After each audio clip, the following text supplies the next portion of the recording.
Now we have the A bar delta t delta phi triangle, which comes from the definition of average acceleration.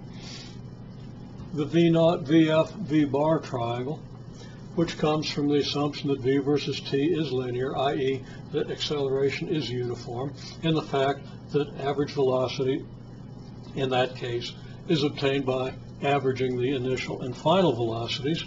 And the original delta S V bar delta t triangle comes from the definition of average velocity.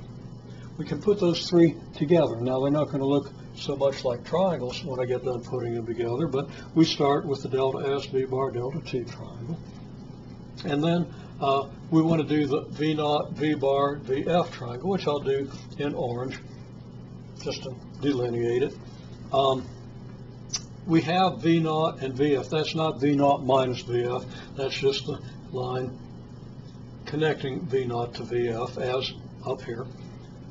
And we need V bar. We don't write V bar again because we've already got it. We've already got it here. So we kind of distort the triangle. You know, we've got the triangle, but we pull these two quantities down here. Okay, so now we've got the V bar, the VF, and the V naught all connected to one another. And I suppose if I want to keep my color coding correct, I should make that one orange as well. Okay, then we do the A bar delta T delta V triangle. Now, we've already got a delta T, and of course we want a delta V, so we're going to connect the delta T to delta V.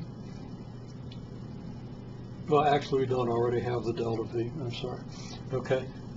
We have the delta T, and we can write down the A bar. So delta T is going to be related to A bar, but we need delta V.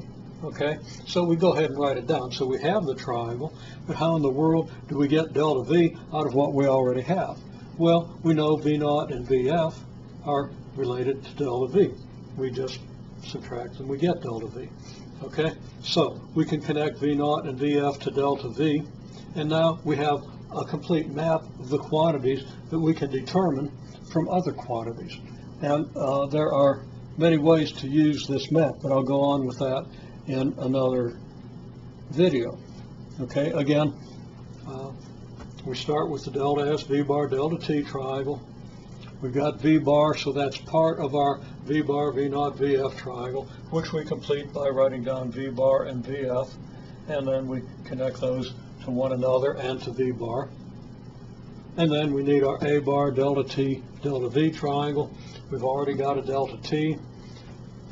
We write down our A bar, and we get our delta V from V naught and VF. There's a map. And there are various ways of writing this map. We're going to go on with this idea in another video that doesn't summarize something that we did in class.